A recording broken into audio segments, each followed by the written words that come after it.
Hello and welcome to Indie PERS presentation. This video is going to discuss understanding sick leave. In this presentation, we will go over several topics, which include talking about transferring and banking sick leave. There are going to be three big takeaways during this presentation. Number one, you can purchase your unused sick leave when you leave employment for additional service credit and still get paid out your sick leave per your agency's policy. So let's think about what that means. That means you can buy that time, increase your service credit, and you're also going to get that payout.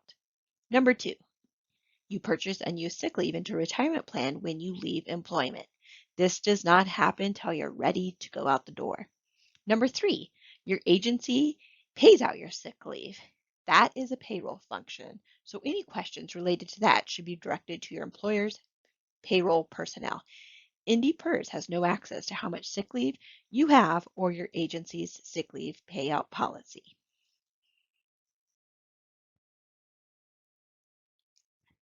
Many of our members may or may not know this, but if you are leaving service to go to another state agency, your new state agency will accept the balance of your sick leave. However, if you're going from a state agency to a political subdivision, keep in mind only 40% of our members are from state agencies. The rest are political subdivisions, meaning counties, cities, and schools. And you are transferring, so there's no break in service, and the new employer doesn't accept all of your sick leave, you may consider banking that sick leave to be used for purchase down the road. Let's talk a little bit more about what does that mean exactly if that sick leave is not accepted in the transfer and you bank it. How does that happen? When someone is transferring from one agency to the other, the transfer forms need to be completed. One of these forms is about accepting your unused sick leave. And if not all of accepted, you can bank it. This means when you leave employment down that road, that unused sick leave you bank can be purchased for service credit along with any of the newly acquired sick leave you have earned. Here's the form you complete, Notice of Transfer, SFN 53706.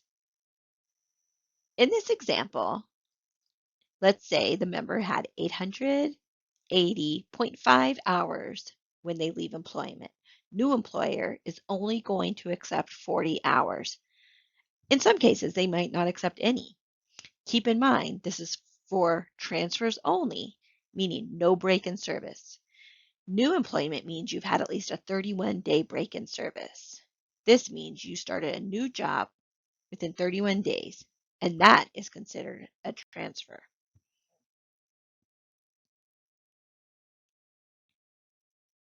The transfer of unused sick leave verification, SFN 53404. This form then tells us how many hours the new employer will accept and how many they will reject. Example could be if an employee is leaving the state and goes to work for City of Mandan, and they only accept 80 hours of sick leave. The member can then bank the other 800.5 sick leave hours with Indie PERS. When you are done working, you can purchase that banked unused sick leave along with any new sick leave you have accrued. This will increase the number of service credit months you have. Here's a closer look at that notice of transfer. Indie PERS enters the rejected number of sick leave hours into the retirement system. You can purchase this unused sick leave along with the newly accumulated sick leave when you leave employment.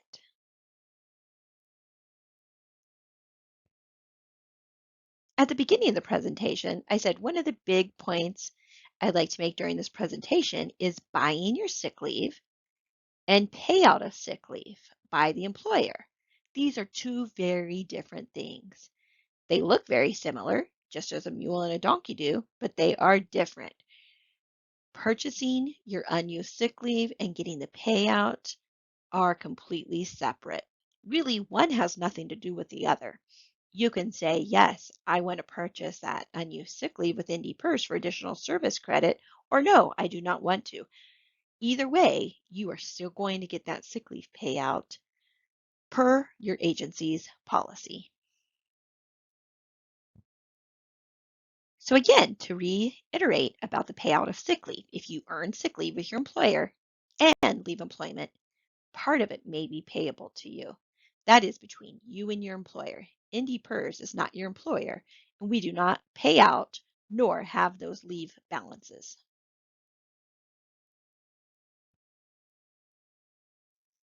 Let's review purchasing your unused sick leave. Upon leaving employment, a member will complete the SFN 58358. If you are ready to retire and you're leaving employment, this is going to be part of the retirement paperwork. The cost for this is determined by a conversion formula. Indy PERS will confirm with your employer how many sick leave hours you have. Then Indy PERS will send you a request for payment. Conversion of unused sick leave application, SFN 58358. This form needs to be completed when ending employment, whether you're immediately retiring or deferring your retirement to a later date. And this form must be received at Indy PERS no later than the last working day of the month in which you terminate your employment. Part Z is where you're going to enter the approximate number of sick leave hours that you have. You take the number of sick leave hours divided by 173.3 because that's the average number of work hours in a month. Then you simply round up. That's the number of months you are able to convert. Part D is going to say if you're just simply going to make this purchase payment via personal check, you just mark that. Part E is if you want to do a rollover to pay for this purchase. You could use 457 deferred comp funds, 403B, 401k, or other eligible pre-tax funds. The RHIC is always paid with after-tax dollars by personal check and is about 1.14% of the purchase. Keep in mind, Tier 3 employees will not have the RHIC. If you are doing a rollover, Part F needs to be completed, signed, and dated by your employer, and then the member will sign and date under Part G. The completed form and funds must be at Indy PERS by the 15th of the month following the month you leave employment. For example, you terminate your employment and receive your last check in the month of October.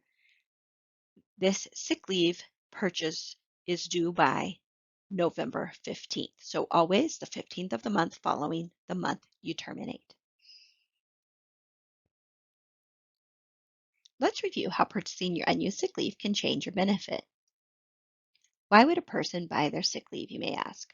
Well, not only can it increase your benefit, but it can also get a person to rule sooner. In this example, the person buying their unused sick leave is doing it in order to beef up their benefit. As you can see, this person is already over the age of 65, so they're at normal retirement. The calculation for the single life benefit is final average salary times years of service times the benefit multiplier, which in this case is 2%. For the RHIC, it is simply years of service times $5. So anytime one of those three factors increases, it will increase your benefit. On the estimate to the right, the person has 5 months of unused sick leave to purchase.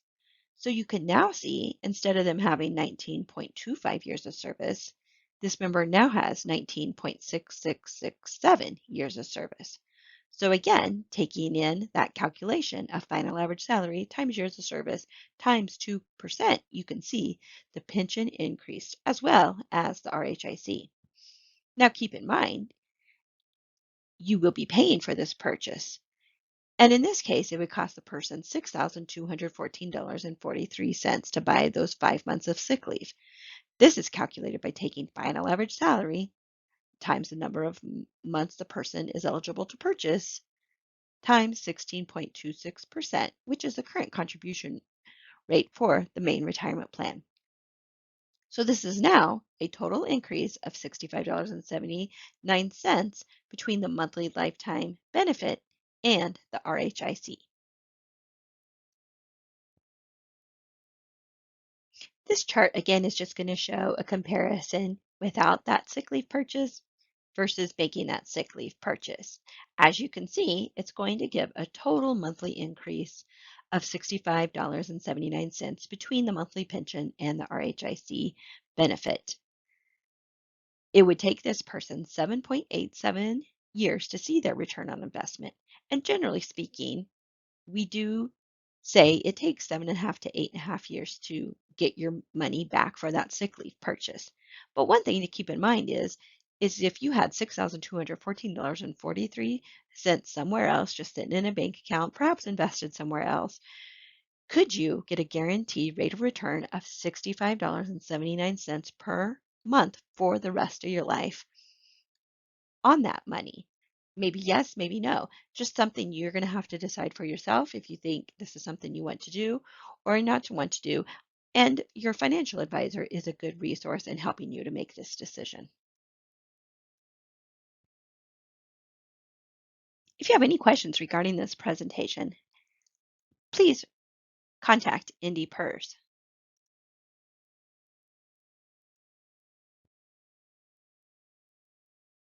To contact Indy PERS, please call our local number at 701-328-3900 or our toll-free number, and one of our member service representatives will be happy to help you. Our website at indypers.indy.gov has a lot of information as well, and you can also log on your member self-service account through the website. Please remember our YouTube page has a lot of different educational videos that can answer and educate you on a lot of the subjects here at Indy PERS. Thank you.